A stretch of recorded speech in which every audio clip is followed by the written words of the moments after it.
My dear friend, welcome to my channel PG के knowledge. आप सभी का स्वागत है अपने यूट्यूब प्लेटफॉर्म नॉलेज में।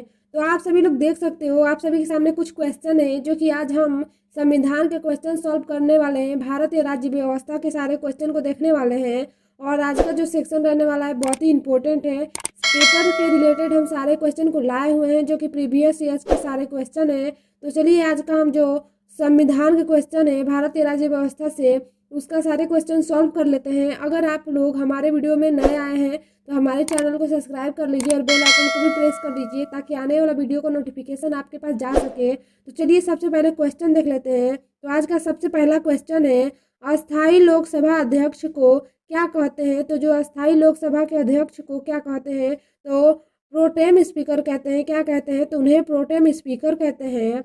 और अगला है, 10वीं अनुसूची अर्थात दल बदल के आधार पर लोकसभा के सदस्यों की नियोग्यता से संबंधित प्रश्नों का निर्णय कौन करता है? तो जो 10वीं अनुसूची के अर्थात दल बदल का जो होता है उसका निर्णय कौन करता है? तो वह लोकसभा के अध्यक्ष करते हैं। कौन करते हैं? तो लोकसभा के अध्यक्ष करते हैं। और अगला है, लोकसभा और राज्यसभा के सदस्यों की नियोग्यता से संबंधित प्रश्नों का निर्णय कौन करता है? तो वह राष्ट्रपति करता है। कौन करता है? तो राष्ट्रपति करता है। और अगला है, बजट किसके द्वारा पारित किया जाता है? तो बजट, ये क्वेश्चन बहुत इंपॉर्टेंट है। हालांकि बहुत सारे पेपर में पूछा जाता है बजट किसके द्वारा पारित किया जाता है, तो यह बहुत ही इंपॉर्टेंट है। तो यह लोकसभा के द्वारा प्रस्तुत किया जाता है। किसके द्वारा पारित किया जाता है? तो लोकसभा के द्वारा किया जाता है। अगला क्वेश्चन है, अविश्वास प्रस्ताव किस सदन में लाया जाता है? तो जो अविश्वास प्रस्ताव होता है वह किस सदन में लाया जाता है?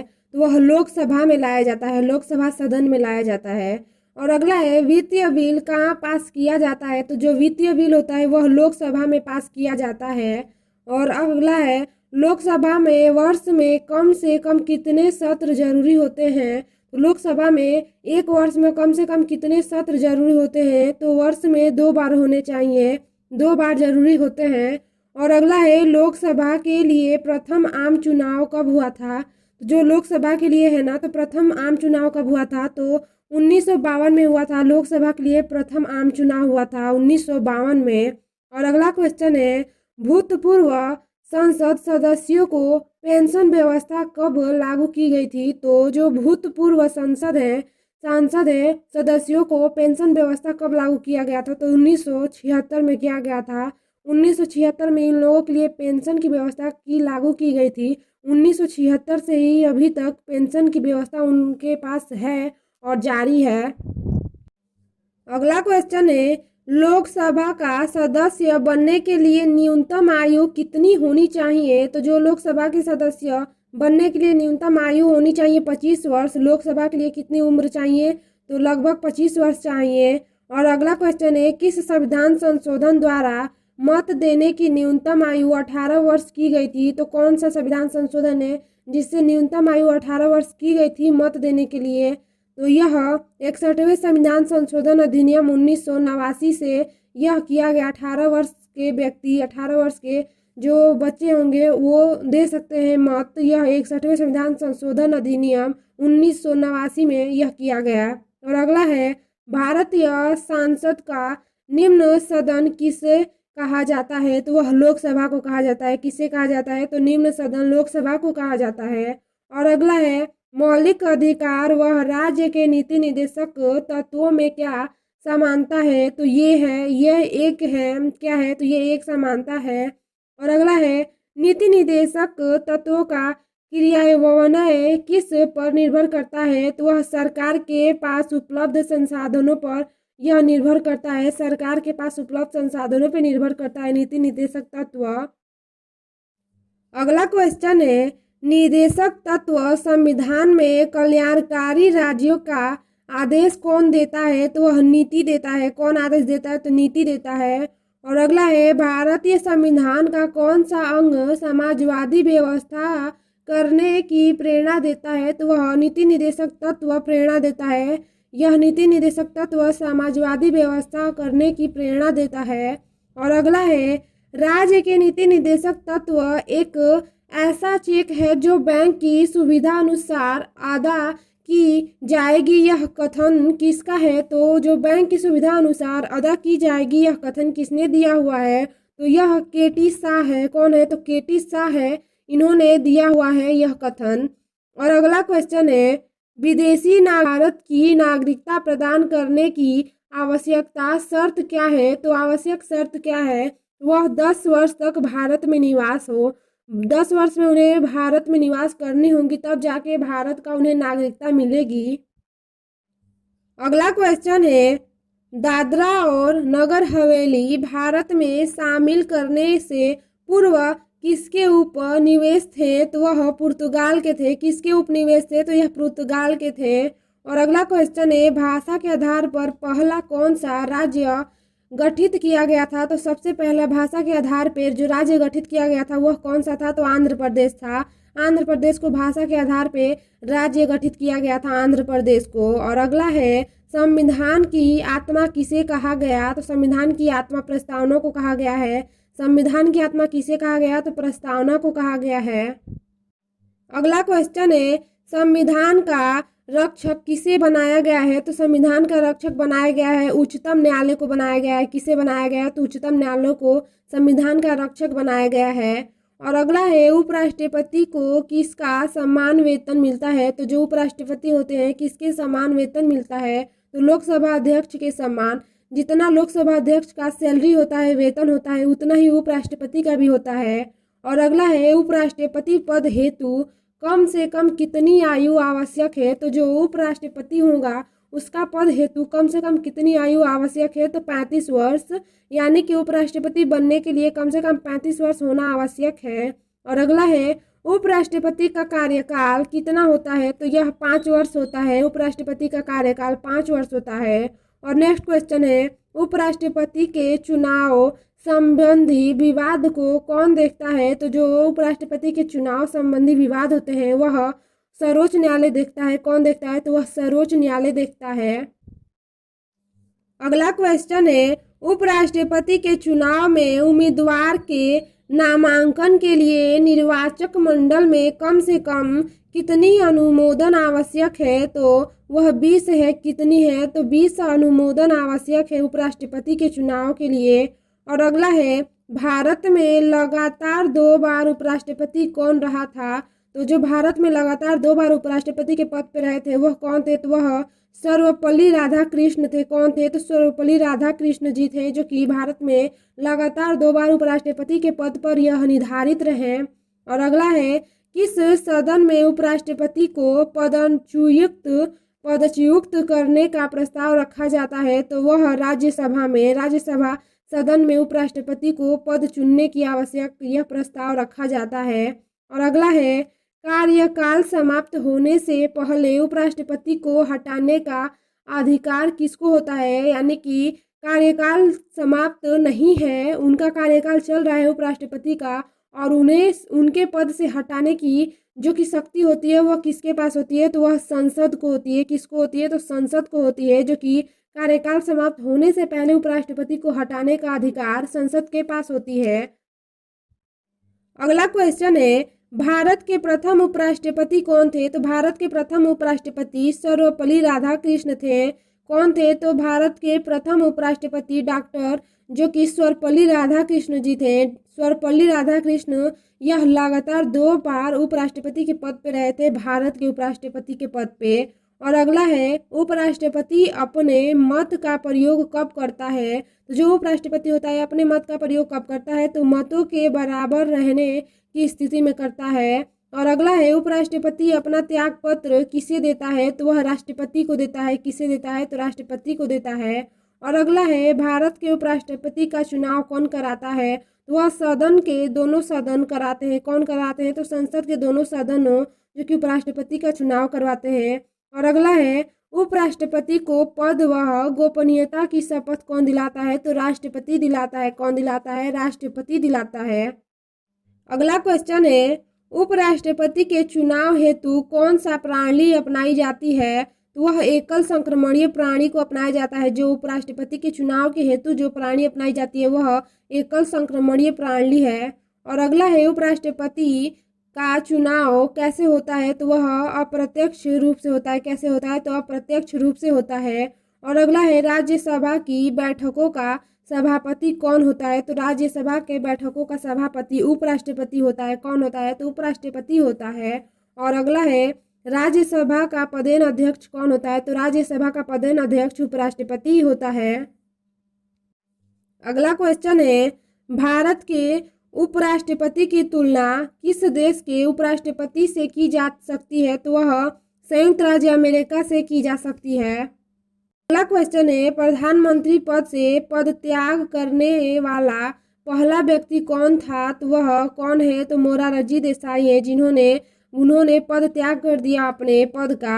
और अगला है सबसे कम उम्र में और सबसे अधिक उम्र में भारत के प्रधानमंत्री का पद क्रमशः किसने संभाला, तो वह क्रमशः राजीव गांधी और मोरारजी देसाई हैं। और अगला है प्रधानमंत्री पद पर सबसे कम समय के लिए कौन आसीन रहे, तो कौन थे, तो वह चौधरी चरण सिंह थे, जिन्होंने बहुत ही कम समय के लिए प्रधानमंत्री के पद पर रहे।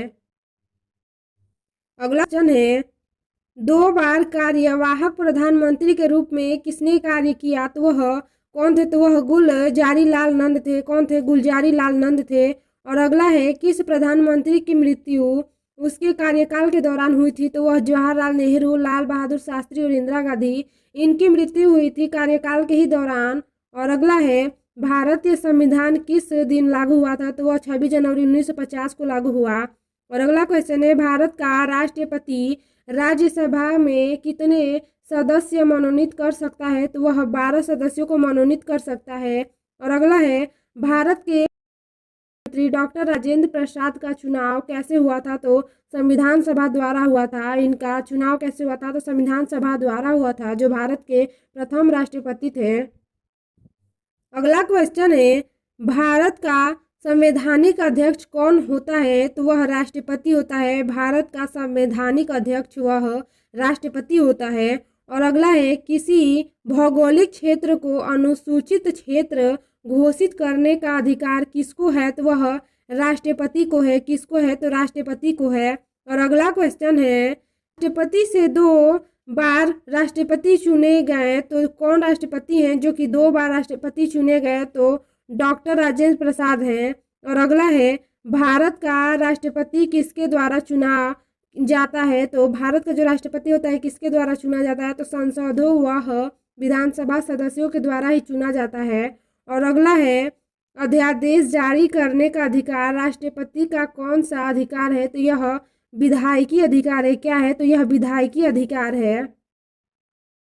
अगला क्वेश्चन है कौन से संविधान के संशोधन अधिनियम 6 से 14 वर्ष के वर्ग के बच्चों के लिए शिक्षा का अधिकार को एक मूल अधिकार बनाया, तो वह 86वां संविधान संशोधन द्वारा। और अगला है भारतीय संविधान में सम्मिलित नीति निर्देशक तत्व आयरलैंड से संघीय शासन प्रणाली, कनाडा से आपातकालीन उपबंध, जर्मनी से गणतंत्रिका व्यवस्था, फ्रांस से मूल कर्तव्य और सोवियत संघ से संशोधन की प्रक्रिया दक्षिणी अफ्रीका के संविधान से प्रभावित है। और संसदात्मक लोकतंत्रात्मक प्रणाली कहाँ से प्रेरित है, तो यह ब्रिटेन से। कहाँ से, तो यह ब्रिटेन से है।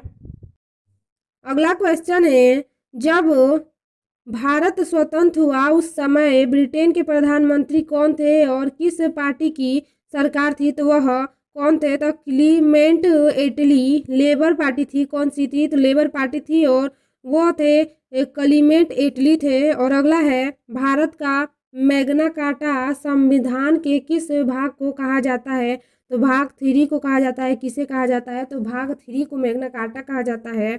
और अगला है धार्मिक स्वतंत्रता का अधिकार किस अनुच्छेद में है, तो अनुच्छेद 5 में है। कितने में है, अनुच्छेद 5 में। और अगला है मौलिक अधिकारों में संशोधन का अधिकार किसको है, तो वह संसदों को है। किसको है, तो यह संसदों को है। अगला क्वेश्चन है किस वाद में संसद को मौलिक अधिकारों में संशोधन की अधिकार दिया गया, तो वह केशवानंद भारती वाद में दिया गया है। और अगला है कौन सा मूल अधिकार विदेशी नागरिकों को प्राप्त नहीं है तो वह अभिव्यक्ति की स्वतंत्रता का अधिकार विदेशियों को प्राप्त नहीं है। और अगला है 6 वर्ष से 14 वर्ष की आयु तक शिक्षा का अधिकार कैसी अधिकार है, तो यह मौलिक अधिकार है। कैसी है, तो मौलिक अधिकार है। और अगला है B.R. अम्बेडकर ने किसे संविधान का हृदय एवं आत्मा की संज्ञा दी, तो वह संवैधानिक उपचारों का अधिकार दिया हुआ है। और अगला है मौलिक अधिकारों को लागू करने के लिए रीट कहाँ दायर किया जाता है, तो यह उच्चतम न्यायालय में किया जाता है। कहाँ किया जाता है, तो उच्चतम न्यायालय में किया जाता है। अगला क्वेश्चन है किस याचिका का शाब्दिक अर्थ होता है हम आदेश देते हैं, तो वह परमादेश है। कौन है, तो परमादेश है। और अगला क्वेश्चन है सूचना का अधिकार किस राज्य में लागू नहीं है, तो सूचना का अधिकार जम्मू और कश्मीर में नहीं लागू है। और अगला है किसी कैदी को न्यायालय के समक्ष प्रस्तुत करवाने के लिए किस रीट की आवश्यकता होती है, तो वह बंदी प्रत्यक्षीकरण होती है। और अगला है व्यक्तिगत स्वतंत्रता के लिए कौन सी रीट दायर की जा सकती है, तो वह हैबियस कॉर्पस है। कौन सा है, तो हेबियस कॉर्पस है। अगला क्वेश्चन है मूल अधिकारों पर प्रतिबंध लगाने का अधिकार किसके पास है, तो वह संसद के पास है। किसके पास है, तो संसद के पास है। और अगला है क्या नीति निर्देशक तत्वों को कार्यान्वित करने के लिए मूल अधिकारों का हनन हो सकता है, तो वह कुछ का हो सकता है। और अगला है समान कार्य के लिए समान वेतन भारत के संविधान में कहाँ सुनिश्चित किया गया, तो वह राज्य के नीति निर्देशक तत्वों में किया गया। और अगला क्वेश्चन है भारत के संविधान में अंतर्राष्ट्रीय सुरक्षा को प्रोत्साहन देना कहाँ सन्निहित है, तो वह राज्य के नीति निर्देशक तत्वों में है। अगला क्वेश्चन है संविधान का कौन सा अंश भारत के नागरिकों को आर्थिक न्याय प्रदान करने का संकेत करता है, तो वह नीति निर्देशक तत्व है। और अगला क्वेश्चन है राज्य के नीति निर्देशक सिद्धांत में से किस अनुच्छेद का संबंध अंतर्राष्ट्रीय शांति और सुरक्षा का सर्वोच्च से है, तो इसका ऑप्शन सही है अनुच्छेद। और अगला है प्रधानमंत्री का सचिवालय किसके अधीन होता है, तो वह गृह मंत्रालय के अधीन होता है। अगला क्वेश्चन है भारतीय संविधान में किस अनुच्छेद को संविधान की आत्मा के नाम से जाना जाता है, तो वह अनुच्छेद को जाना जाता है। किससे जाना जाता है, तो अनुच्छेद को जानते हैं। और अगला है भारत का पहल आम बजट 1952 में किसने प्रस्तुत किया था, तो वह P.K. सन्मुख सेठी हैं। और अगला है संविधान में प्रथम संशोधन कब हुआ था, तो वह हुआ था 1951 में हुआ था प्रथम संशोधन संविधान में। और अगला है विश्व का सबसे लंबा लिखित संविधान किस देश का है, तो वह भारत संविधान ही है। और अगला है भारतीय संविधान का निर्माण एक संविधान सभा द्वारा कितने दिन में किया गया था, तो वह 2 वर्ष 11 माह व 18 दिन में किया गया था।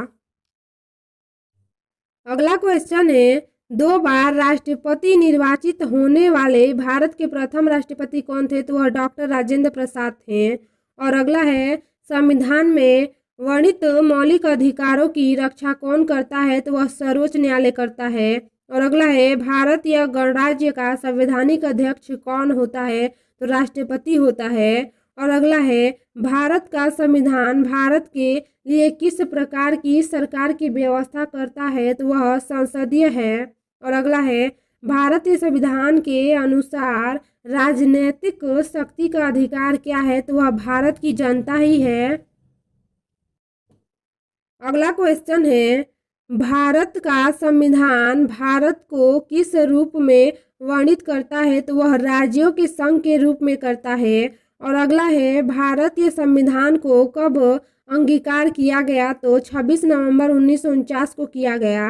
और अगला है प्रारूप समिति संविधान का अध्यक्ष किससे बनाया गया था, तो वह डॉक्टर भीमराव अम्बेडकर को बनाया गया।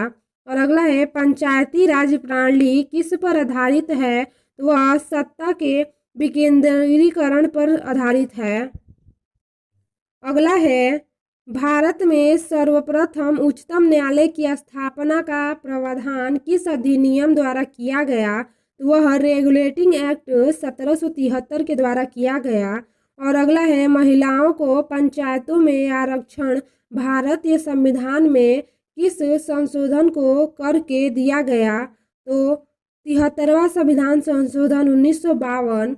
और अगला क्वेश्चन है राज्यसभा आयोग के प्रथम अध्यक्ष कौन थे? तो वह बीजी खेर है। कौन है? तो बीजी खेर है। अगला क्वेश्चन है देश में केवल 2 संघ राज्य क्षेत्र में विधानसभा है, यह संघ राज्य क्षेत्र कौन कौन से हैं? तो वह दिल्ली और पांडिचेरी है, जहाँ पे 2 विधानसभाएं हैं। और अगला है राज्य स्तर पर मंत्रियों की नियुक्ति कौन कराता है? तो राज्यपाल ही कराता है। राज्य स्तर पर मंत्रियों की नियुक्ति राज्यपाल कराता है। और अगला है मूल संविधान में राज्यों की 4 अलग अलग श्रेणियों को समाप्त करने के लिए किसकी अध्यक्षता में राज्य पुनर्गठन आयोग का गठन किया गया था? तो इसका सही ऑप्शन है फजल अली की अध्यक्षता में यह कार्य किए गए। और अगला है राज्यसभा का सर्वप्रथम गठन कब हुआ? तो वह 3 अप्रैल 1952 में हुआ था। कब हुआ था? तो 3 अप्रैल 1952 को हुआ। अगला क्वेश्चन है भारतीय संविधान के किस अनुच्छेद को संविधान की आत्मा के नाम से जाना जाता है? तो अनुच्छेद 32 को जाना जाता है। और अगला है गोवा को किस वर्ष राज्य का दर्जा दिया गया? तो 1987 को दिया गया। कब दिया गया? तो 1987 को। और अगला है भारतीय संविधान का कौन सा अनुच्छेद राज्य सरकारों को ग्राम पंचायतों को संगठित करने का निर्देश देता है? तो वह अनुच्छेद 40 है। अनुच्छेद 40 देता है। और अगला क्वेश्चन है 100वां, जो कि 100 क्वेश्चन है भारत की स्वतंत्रता के समय भारतीय राष्ट्रीय कांग्रेस के अध्यक्ष कौन थे? तो वह JB कृपलानी थे। कौन थे? तो JB कृपलानी थे। तो सो फ्रेंड हम आज के 100 क्वेश्चन कंप्लीट कर लिए हैं। अगला क्वेश्चन अगले वीडियो में देखेंगे। तो आज के लिए इतना ही। अगर अभी तक आप सभी लोग हमारे चैनल को सब्सक्राइब नहीं करे हो तो हमारे चैनल को सब्सक्राइब कर लीजिए और बेल आइकन को भी प्रेस कर लीजिए ताकि आने वाला वीडियो का नोटिफिकेशन आप सबको चल सके। तो चलिए आज के लिए इतना ही। Thank you so much. जय हिंद, जय भारत।